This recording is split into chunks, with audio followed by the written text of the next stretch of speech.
오늘 설교는 사도행전 18장에 있는 고린도에서 바울의 선교 이야기를 성경에 적혀 있으니까 이게 문자로 이해되고 평면적으로 이해될 수 있는데, 제가 그 이야기를 한 편의 드라마처럼 좀 생생하게 입체적으로 살려서 여러분 마음에 좀 인상적인 장면으로, 생각할 거리가 있는, 기억나는 장면으로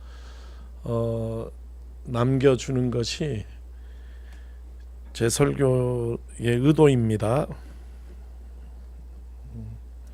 저는 고린도라는 도시를 생각하면, 이 도시가 미국이 신대륙이라고 불리던 시절 있잖아요. 거기 물론 인디안들이 살았지만 그곳을 신대륙이라고 부르면서 이 구대륙, 유럽에 있던 사람들 중에 좀 낮았던 사람들, 거기서 핍박받던 사람들, 거기에 큰 희망을 갖지 못했던 사람들이 배를 타고 대서양으로 막 건너가던 그 시절, 아메리카 17세기, 그런 생각이 떠오릅니다. 고린도가 딱 그런 도시예요. 고린도 얘기를 좀 해드릴게요.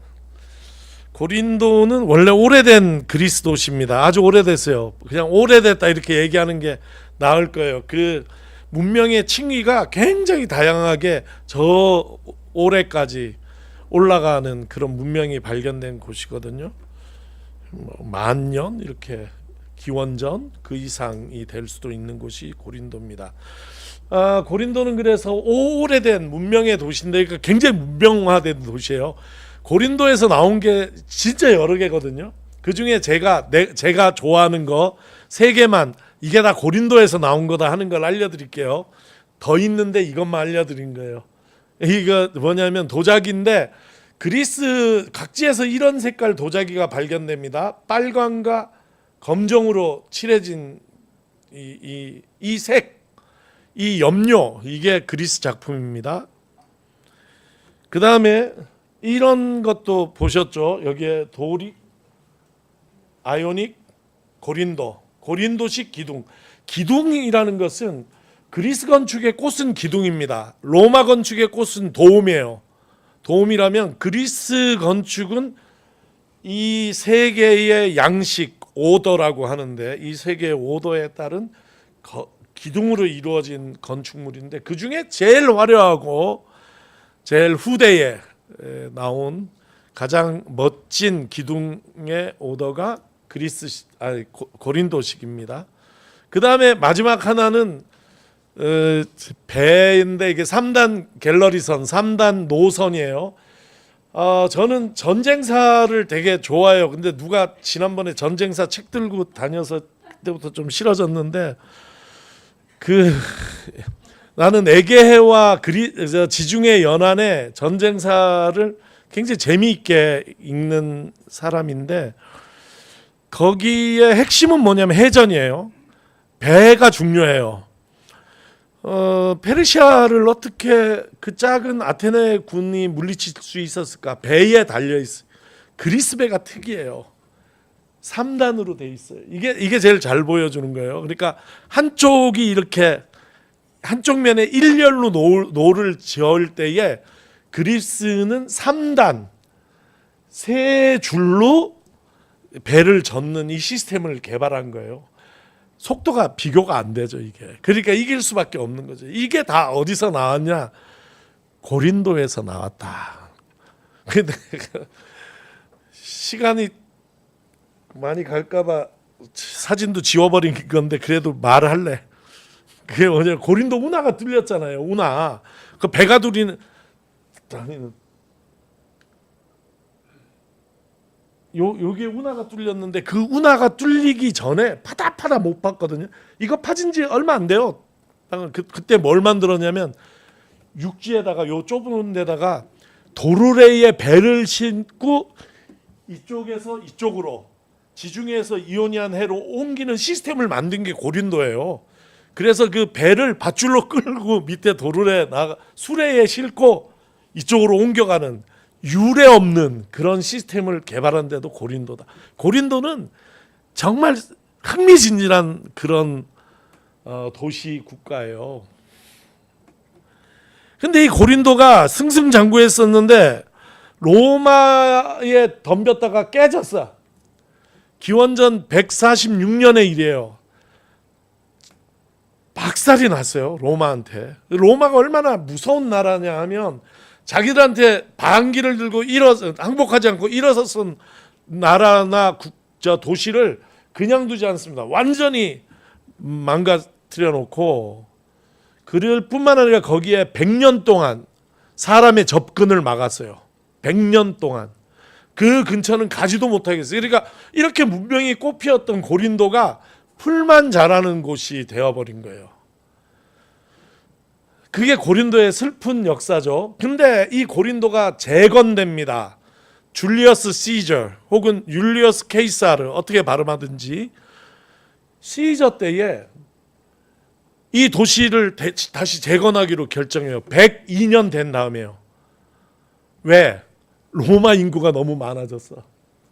로마가 올라가다 보니까 인구가 너무 많아졌어. 그런데 그 중에 어떤 사람들이 문제냐면 1번 퇴역군인, 언제든지 쿠데타를 일으킬 수 있는 세력에 로마 안에 사는 게 너무 싫어.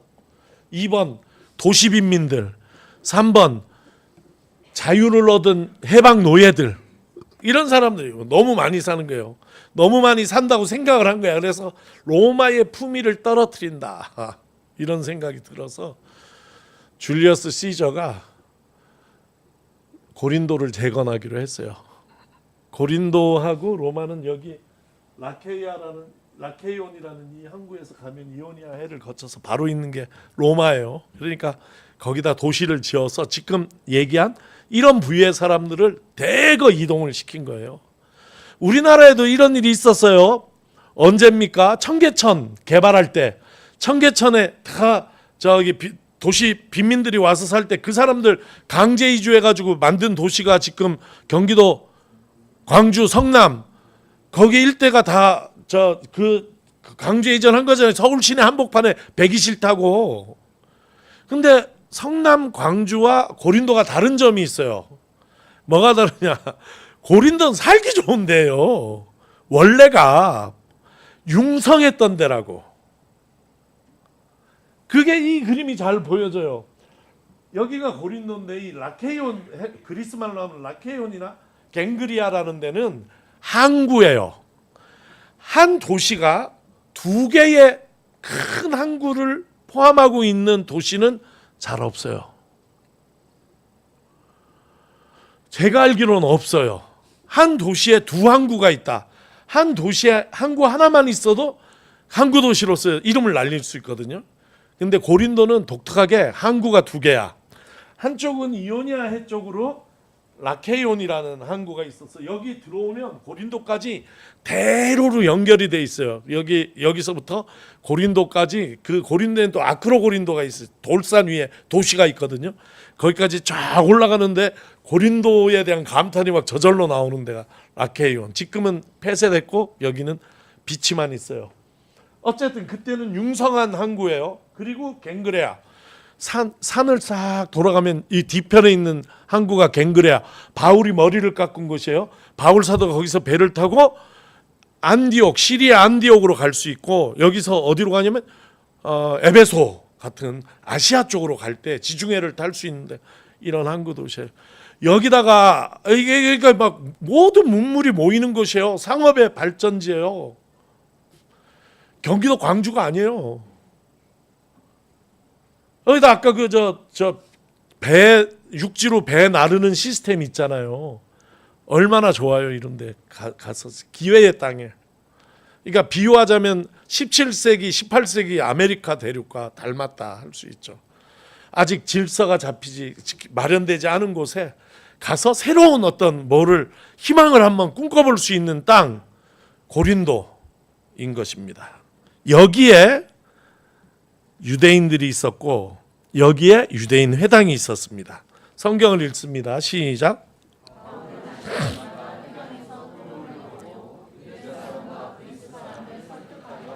네, 그러나 읽습니다.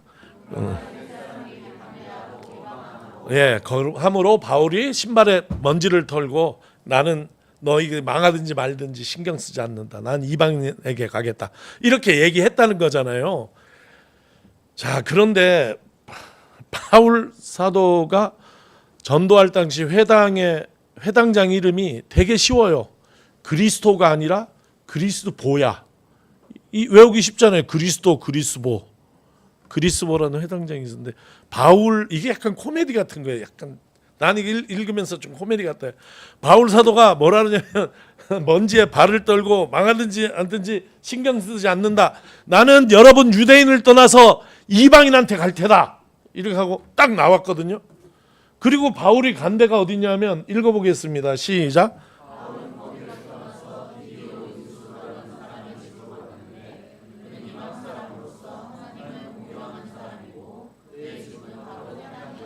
그러니까 바로 해당 옆에 있었다는 게 나는 여기를 떠나서 이방인한테 갈 테다. 발에 먼지를 털어버리고 그리고 나와서 옆집으로 딱 갔다는 그 옆집 사람이 누구냐? 디디오 유스도라는 사람이에요. 그러니까 바울은 어떤 면에서 이 전도하는 데 있어서는 집요함이 있지 않았는가. 한번 실패하고 먼지를 떨어버렸지만 그러나 안 가지. 옆에 이방인인데 여기 보면 하나님을 공경하는 사람이라는 God fearer 이런 표현은 사도행전 초기에 제가 설교했습니다. 아주 전문 용어예요. 뭐냐면 이방인인데 유대인의 삶의 방식을 좋아해서 반쯤 개종한 사람이에요. 뭐만 안 받았냐? 할례만 안 받았어요. 그러나 율법을 지키며 살고 유대인의 회당에 정기적으로 출석하는 사람을 God fearer 하나님 공경하는 사람이라고 얘기하는 거예요. 이 사람들은 그리스도인이 아니에요. 유대인이에요. 그러니까 요 사이에 굉장한 일이 숨어 있는 게 무슨 일인지 몰라도 회당 바로 옆에 사는 이방인인데 유대인 이방인이죠. 이방인 유대인 집에 유스도라는 사람 집에 가가지고 결국은 뭘 이뤄냈는가? 회당장인 그리스도를 전도하는 데 성공했어요. 그래서 그와 그 집이 다 세례를 받고 그리스도인이 됐다. 많은 사람들이 또 데리고 왔어. 이 그리스도가 이런 얘기예요. 이 얘기는 여기만 나오는 게 아니라 고린도전서에 또 나와 읽습니다. 시작.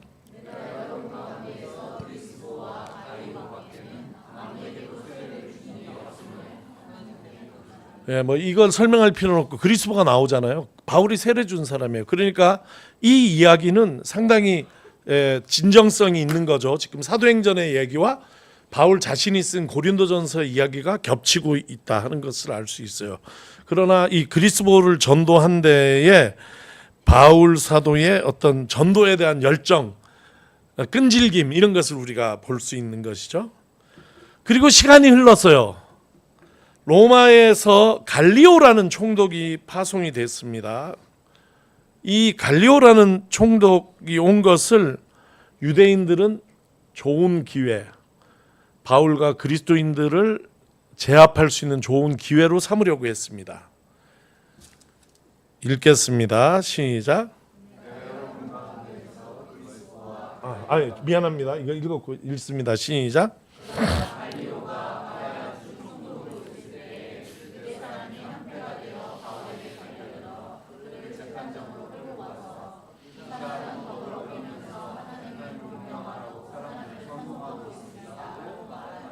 네.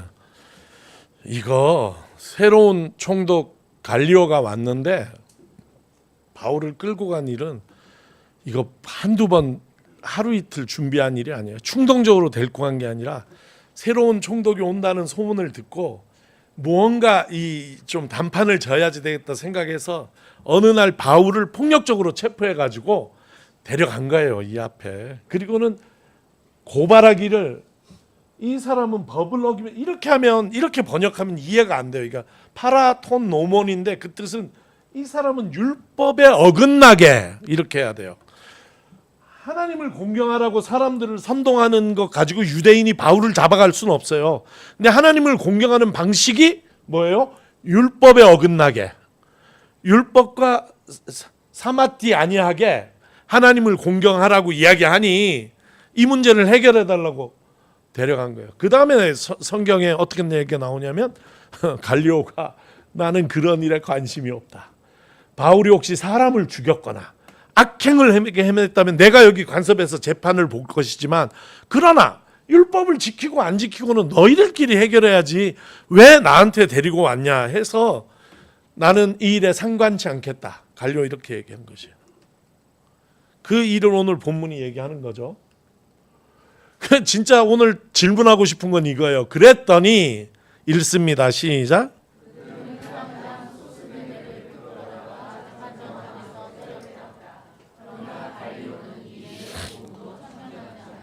갈리오라는 사람은 고린도에 있는 아가야 지방 아테네 포함해가지고 지금 그리스 남부 지역이에요. 거기에 총독으로, 그 프라빈스의 총독으로 온 거예요. 이 총독으로 온 사람은 내가 고린도에 있는 저기 아가야 총독으로 갈 때는 아가야를 잘 살게 하겠다. 고린도를 발전시키겠다. 여기에 개혁적인 정치를 하겠다. 생각 1도 없어요. 한 몇 년 잘 있다가 있는 대로 있다가 뇌물 가져오면 받고 뭐 그저 여기저기 돈 생기는 일들 뭐 저 관직 파는 일들 다 하고 돈 모아서 어디로 돌아간다? 로마로 돌아가서 총독을 맡아야 집정관이 제일 높은 지위인데 집정관을 하려면 지방에 총독을 하고 와야 되는 거예요. 그 생각을 하고 있어요. 실제로 갈리오는 이 일을 마치고 로마로 돌아가서 집정관이 됩니다. 근데 유대인들이 와가지고 지금 예를 들어서 여러분 경기도지사 이건 뭐 이런 지방관인데 거기에 파키스탄 사람들이 찾아와가지고 아니면 뭐 캄보디아 사람들이 막 찾아와서 그리고 우리 풍습이 이런데 막 얘기를 하면 무슨 얘기를 하겠어요? 야, 그 사람을 죽이거나 이런 거면 내가 관여하겠지만 너희 일은 너희끼리 좀 해결해라. 그런 거하고 똑같은 일이에요. 근데 이 장면이 신기한 것은 그렇게 갈리오가 쫓아내니까 쫓겨난 유대인들이 회당장이었던 소스데네를 때렸다는 거야. 야, 나 사도행전에 사람 때리는 얘기 진짜 많이 나와. 이게 사도행전은 내가 볼 때는 약간 19금 해야 돼. 이게 폭력적이야. 엄청 많이 때려요. 심심하면 때려요. 왜 이렇게 많이 때리나 몰라. 그 눈으로 보면 정말 복음이라는 건 이 폭력 가운데 꼽혔다 이렇게 볼 수도 있거든요. 근데 난 그 많은 폭력 중에 제일 신기한 게 이거예요. 이 소스데네는 내가 볼 때는 아까 얘기한 그리스보가 기독교로 전향한 다음에 그 고린도 회당의 회당장이 된 사람이라고 봐야 되죠.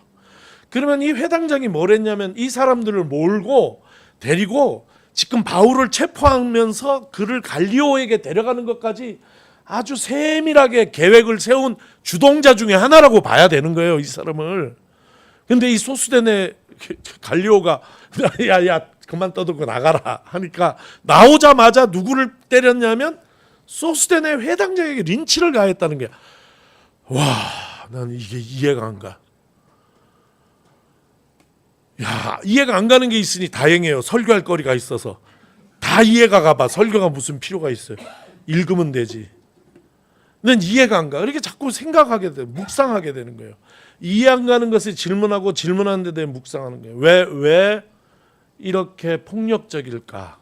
이 고린도의 유대인들은. 왜 이렇게까지? 난 바울을 때렸다면 이해를 해요. 그런데 바울을 때린 게 아니라 소스데네 회당장을 때렸다는 게 이해할 수가 없어요. 이게 얼마나 이해가 안 되냐면 여기 지웠는데 여기에 각주 6이 붙어 있어요. 여러분 펴고 있는 성경에 보면 각주 6이 붙어 있는데 거기는 뭐냐면 그들은 이 앞에 나오는 그들이기 때문에 유대인이거든요. 이 유대인이 아니라 어떤 사본은 헬라인이 때렸다, 이방인이 때렸다로 나온다고 표기돼 있어요. 각주에. 맞죠? 성경 사본이 다른 거예요. 왜? 조금 소수의 사본은 이 사람을 전부 이방인으로 바꿨어. 왜? 유대인이 소수대네를 때린 게 이해가 안 되는 일이거든요. 근데 그 각주에 안 담겨 있어요. 내가 저 성경을 또 사본을 조금 연구를 했더니 그 다음 후대 사본들은 다시 유다이오이 딱 써 있어요. 유대인들이, 그러니까 어떤 사람이 이방인으로 바꾸니까 또 어떤 사본을 복사한 사람은 필사한 사람이 야, 그 성경 바꾸지 마. 유대인들은 이렇게 한 거예요. 그래서 유대인이 때렸다, 이방인이 때렸다, 유대인이 때렸다 이렇게 돼 있어요. 그 정도로 이해가 가지 않는 거예요. 여러분 생각에는 왜 이 고린도 유대인들이 이렇게 폭력적이었나? 이들의 폭력성은 어디에서 온 것인가?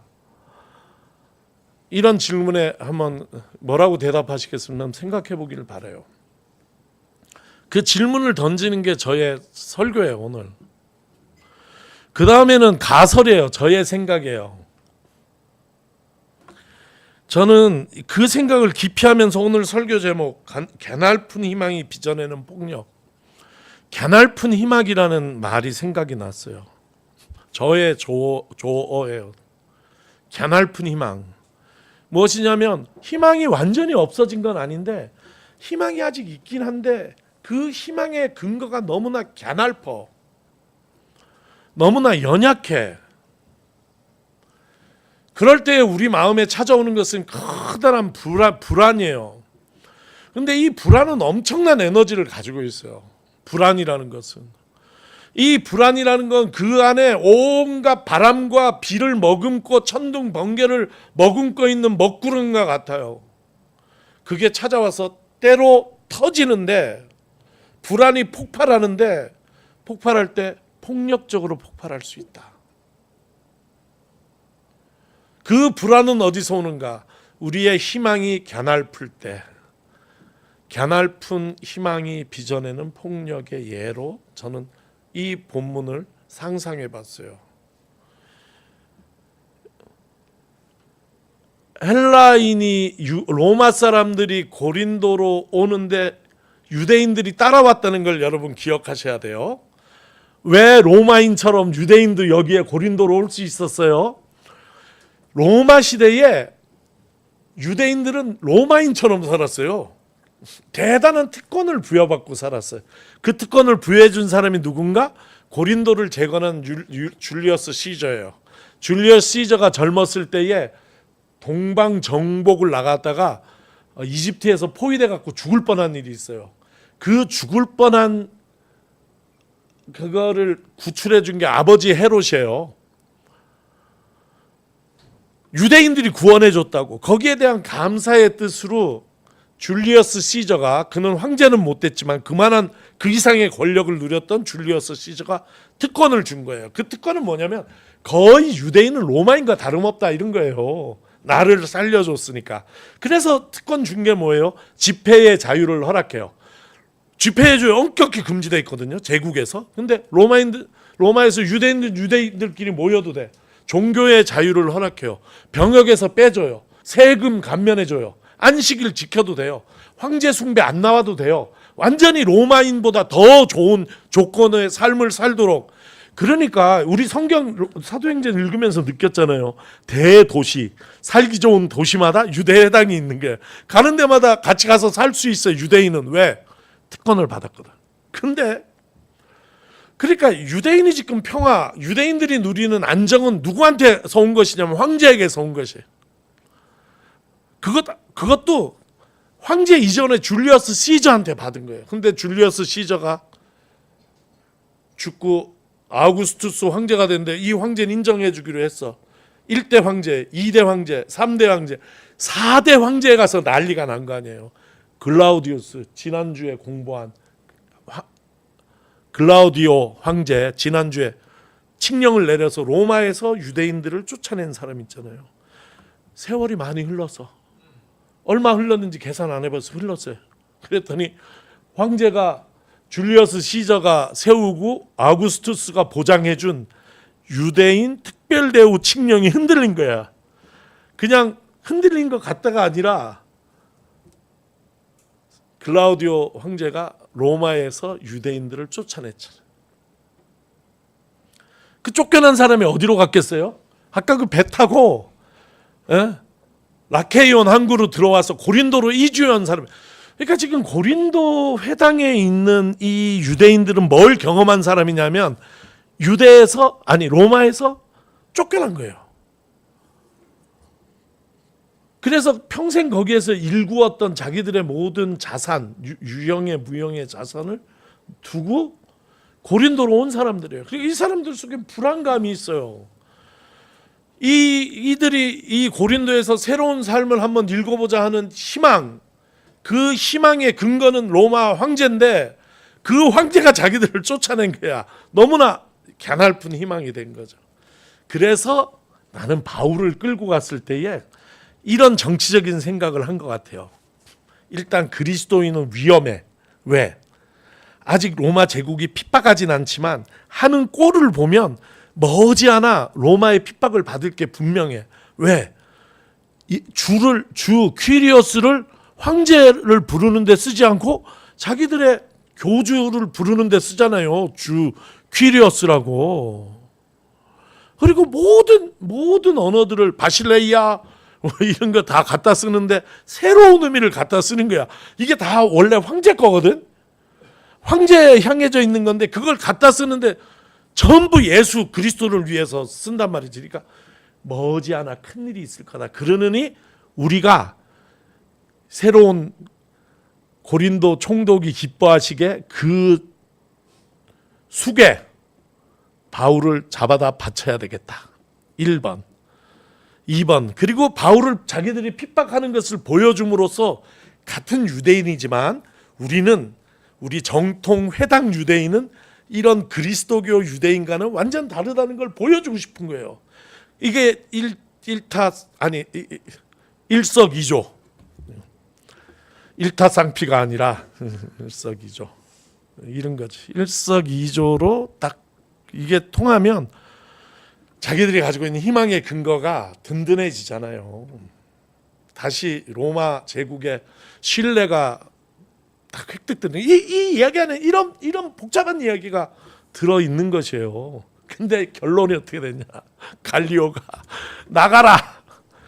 나는 너희가 하는 얘기에 아무 관심이 없다. 그런 말은 너희끼리 가서 해결해라. 그러니까 이게 사랑이 식은 거지. 줄리어스 시저 때는 안 그랬는데. 아구스투스 때는 안 그랬다고. 로마인들이 유대인에 대해서 얼마나 잘해줬는데 그걸 확인한 거예요. 너무 이거는 희망의 근거가 완전히 무너지는 일 같은 것이에요. 그래서 나와서 원래는 때려도 바울을 때려야 되는데 바울은 지금 보호받은 거잖아요. 때리면 안 되는 거예요. 지금 판결이 그렇게 난 거예요. 지금 그가 무슨 악행을 행했냐, 사람을 죽였냐. 그러니까 이게 전부 이것이 누구를 향했냐면 이 불안에서 오는 이 폭력성이 누구에게 터져버렸냐면 소스데네에게 터진 거예요. 우리는 몰라요. 잘 몰라. 그런데 아마 그가 준비에 미진했거나 총독 앞에 섰을 때 말을 잘못했거나 뭐 다리를 좀 떨었거나 뭐 짝다리를 짚었거나 뭐가 있었겠지. 뭐 잘 못한 게. 그러니까 모든 걸 누구에게 뒤집어 씌우냐면 소스데네에게 뒤집어 씌우고 그를 때렸다 하는 것이죠. 이 얘기는 알고 넘어가야죠. 읽습니다. 시작.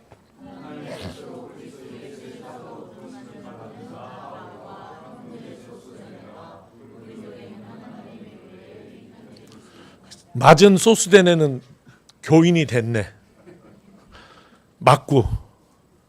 그러니까 어떻게 됐든지 간에 고린도 선교는 이렇게 일어난 거예요. 그러니까 그리스도가 전도되고 소스데네가 전도되고 많은 사람들이 예수를 믿게 된 거예요. 어떤 이유든지 지금 그 이유를 설명했어요. 근데 제가 설명하고 싶은 것은 묻고 싶은 것은 이 폭력성에 대한 거죠.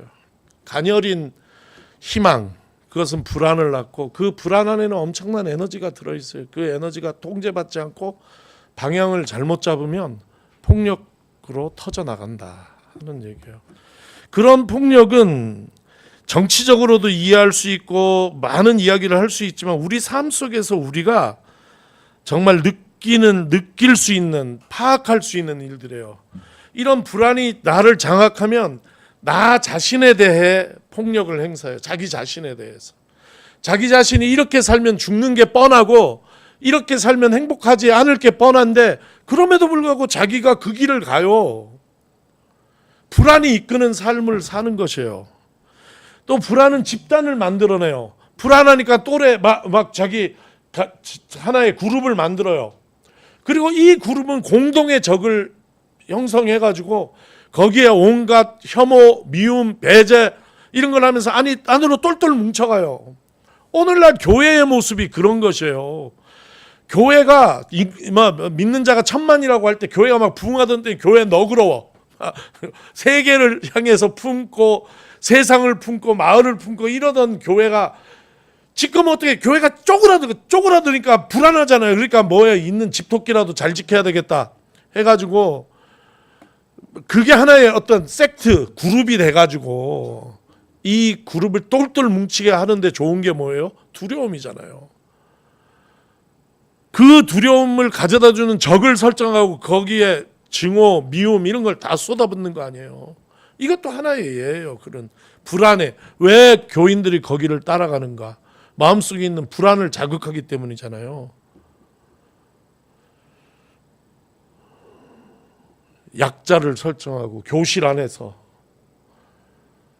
약자를 설정하고 그 약자에게 집단이 폭력을 가하는 것들, 이런 것들. 지금 이스라엘의 정치 상황도 마찬가지예요. 이스라엘이 아랍과 페르시아인 사이에서 살면서 가녀린 희망 이거를 극복하기 위해서 그 불안을 넘어서기 위해서 이스라엘 정치인들을 얘기하는 게 아니라 어떻게 해서 이스라엘 민중들이 그런 사람을 그렇게 오랫동안 지지할 수 있는가? 높은 지지율로. 그건 불안해서 나온 거거든요. 우리에게도 성경 얘기는 이제 끝났어요. 사실 여기서 끝난 거예요. 그러나 우리에게도 이런 불안이 찾아올 때가 있어요. 그걸 어떻게 느끼냐면 우리 애가 좀 폭력적이 될 때, 우리의 말이 폭력적이 될 때, 폭력 너무 큰 얘기일 수 있어요.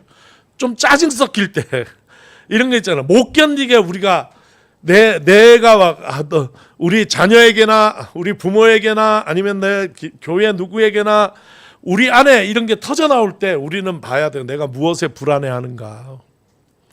거의가 많은 경우에 그런 폭력적 경향성, 폭력성은 불안에서 오는 것이다. 그리고 그 불안은 우리 희망의 근거가 너무나 갸냘프다고 생각하는 우리의 판단, 생각에서 오는 것이다 하는 것을 우리가 확인할 필요가 있다 하는 이야기를 성경 이야기에 덧붙여서 드립니다. 그러면서 이 사람들 보면서 이 얘기 합시다. 요한복음 읽습니다. 이 얘기는 뭐냐면 예수님도 그런 갸냘픈 희망 안에 불안해하던 사람들에 의해서 죽임당했다는 것을 보여주는 요한복음 11장 이야기입니다. 같이 읽습니다. 시작.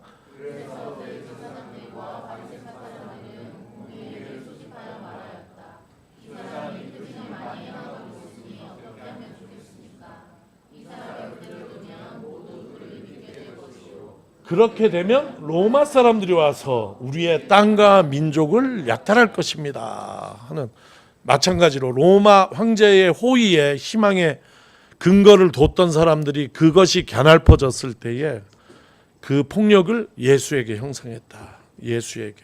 그래서 예수가 그들의 희생자가 되었고 그들을 위해 죽은 사람이 되었고 하나님께서 그 예수를 부활하게 하셔서 우리의 인류의 참 소망이 되게 하셨다는 얘기입니다. 우리에게 폭력적인 성향이 막 일어날 때 우리 안엔 두 가지 길이 있어요. 하나는 그대로 거기에 굴복하고 그 에너지에 끌려가서 사는 삶이 있고, 하나는 이 불안의 뿌리가 무엇인지, 우리의 희망의 근거는 무엇인지 묻고, 우리의 희망의 근거가 로마 황제인지 아니면 뭐 내게 주어진 이런 것 세상에 무엇인지 우상인지 묻고, 내 희망의 근거가 하나님이신지 물으면서 우리의 신앙을 거듭 확인해 나가고, 어려운 일을 당할 때 예수 의지합니다 하신 찬송처럼 우리가 이런 어려운 일, 불안한 일, 우리의 희망이 갸냘퍼질 때마다 더욱 예수를 의지하며 살아가는 것, 그것이 우리가 택할 수 있는 또 하나의 길입니다. 주신 말씀 묵상하며 기도하겠습니다.